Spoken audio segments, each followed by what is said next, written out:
Idealism and Spacetime: Relativistic Constraints on Interface between Mind and Physical Construct within Mental Monism by Peter B. Lloyd. Where are you? Do you think you're inside one of these? Do you think those are electrical signals you're seeing now? To answer that question, we will look at some theories of how the mind might be embedded in physical matter. Then we'll need some tools from relativity theory, namely the unity of space-time and the relativity of temporal sequence. Then we have two thought experiments, the buzzer experiment and the flashbang experiment. Finally, we will look at the implications for non-local minds. What does it even mean to say that your conscious mind is inside a physical brain? There are many ways to imagine that your conscious experiences are literally in the brain tissue, that all of your thoughts and emotions and memories are there inside that piece of matter. The class of identity theories assert that conscious mental events are, in some sense or another, physical events, that they are supervenient on physical events or inside physical events. The leading theory nowadays is panpsychism. According to this, the basic elements of reality have as their extrinsic properties the physical attributes that are familiar to us, but that their intrinsic or interior properties are mental. Now let's look at the first of the tools that we're going to need from relativity theory. According to relativity theory, two events such as these have a certain distance in time and space for one observer, but different distances in time and space for an observer in a different inertial frame.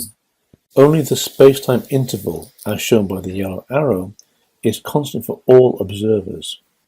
As Minkowski said in 1908, henceforth space by itself and time by itself are doomed to fade away into mere shadows, and only a kind of union of the two will preserve an independent reality. The interdependence of time and space is governed by Einstein's equations of relativity, which, as I shall argue, place a certain constraint on how the mind can interact with the physical world. Since time and space are interlinked in this way, we come to our first philosophical tool. If two events are located in an interval of physical time, then they must also be located in a volume of physical space. We can illustrate the interdependence of time and space with this diagram. The vertical axis is time, the horizontal axis is distance, and there are two events, blue and red, which occur at the same time in this inertial frame of reference. An observer traveling at high velocity in relation to the first frame of reference defines a new frame, which is indicated by drawing the vertical axis at an angle. Planes of simultaneity are defined perpendicular to each axis, and now we see in the moving frame of reference the red event occurs before the blue event. And an observer traveling at high velocity in the opposite direction defines a third inertial frame of reference. In this case, the blue event occurs before the red. This brings us to the second philosophical tool. If two events are space-like separated, the order in which they happen is not absolute, but is relative to the observer. This is, of course, massively counterintuitive, as we normally assume that the order in which things happen is the same for everyone. Armed with those two philosophical tools, we will now examine two thought experiments, beginning with the buzzer. The experiment is very simple. A buzzer sounds, and the subject presses a button. Of course, what is of interest is the conscious mental event that occurs between the buzzer and the button press. In relativity theory, the buzzer and the button define 2 points in space-time, which, as we have seen, also entail a spatial interval, which depends upon the observer. In Michael Lockwood's thought experiment, we can make the buzzer and the button arbitrarily close in time, and hence arbitrarily close in space.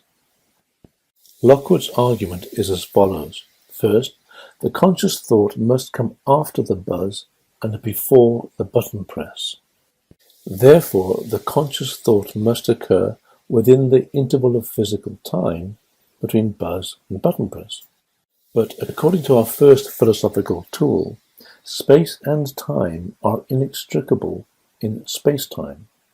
Therefore, the conscious thought must occur within the interval of physical space between the buzz and the button press. In fact, this argument is wrong because it has a circular premise. Saying that the conscious thought occurs after the buzz already assumes the conscious thought is in physical space-time. You cannot prove that a conscious thought is in physical space-time by presupposing that it is in physical time. What really happens is that in physical space-time, the buzzer buzzes, the synapses fire, the button is pressed. But in mental time, you experience the buzz, you make a decision, and act to press a button. Mental time proceeds through a succession of moments of experience. The relationship between mental time and physical time is an open question. What we can say, however, is that relativity theory applies only to third-person observable events in space and time. Mental experiences, however, are not third-person observable, so relativity theory cannot apply to conscious minds. Therefore, Lockwood's argument does not go through. I know what you're thinking. Surely mental experiences must map onto the physical events. Surely this is obvious. But how could you ever verify this? By stepping outside your experiences and peering directly into the physical world? The only possible external verification would be another mind. Within the realm of mental time, there is at least a fact of the matter how one stream of experiences maps to another, even if there's no practicable way of measuring it. Let's sum up where we've got to. The first philosophical tool says that if two events are located in an interval of physical time, then they must also be located in a volume of physical space. So Michael Lockwood's buzzer argument claims that mental experiences are therefore situated in physical spacetime. But we found that argument was faulty because it rests on a circular premise. Now the second philosophical tool says that if two events are space-like separated, the order in which they happen is not absolute, but is relative to the observer. Which leads us to the big brain argument, which says that consciousness cannot be embedded in extended brain tissue. Now I'm going to invoke a general rule that scientific principles have universal application. They don't work just on Tuesday afternoons or only in London. For example, gravity applies in the same way for apples and planets. Now, since panpsychism locates consciousness in the intrinsic properties of pieces of matter, it will apply the same whether the nerve cells are physically close together or spread out. Just as a thought experiment, imagine stretching out the neurons so they are space-like separated. Now, panpsychism says we can do this because consciousness is the intrinsic content of these pieces of matter. But how big would the brain have to be for the neuronal spikes to be space-like separated? It would have to be the size of the solar system. Yes, I know this is obviously absurd, but just as gravity works as well for planets and apples, panpsychism should work as well for giant brains. So let's see how the Flashbang experiment works. The two events are a flash, which is registered in the occipital visual part of the brain, and a bang registered in the parietal auditory part of the brain. Whether these two events are caused by electrical stimulation of nerve tissue or have arrived through sense organs doesn't really make any difference to the experiment. These two experiences will be set up in such a way that it is indubitable which one happens first. So the subject will experience the flash and then the bang, maybe an hour later or whenever. Now, for some observers traveling at high velocity in relation to the original reference frame, will find that the events happen in the reverse order, that the bang happens first and then the flash. Obviously, this is a contradiction. We can summarize the argument as follows. First, we have two experiences, a flash and a bang, which are sufficiently distant in time, an hour, a day, whenever, that their order is indubitable. Now, if panpsychism is true, then the experiences of the flash and the bang inhere in the relevant bits of brain tissue, even if they are space-like separated as they are in our giant brain. According to relativity theory, in particular our second philosophical tool, space-like separated events do not have an absolute temporal sequence. One of the events may occur before the other, depending upon the observer's inertial reference frame.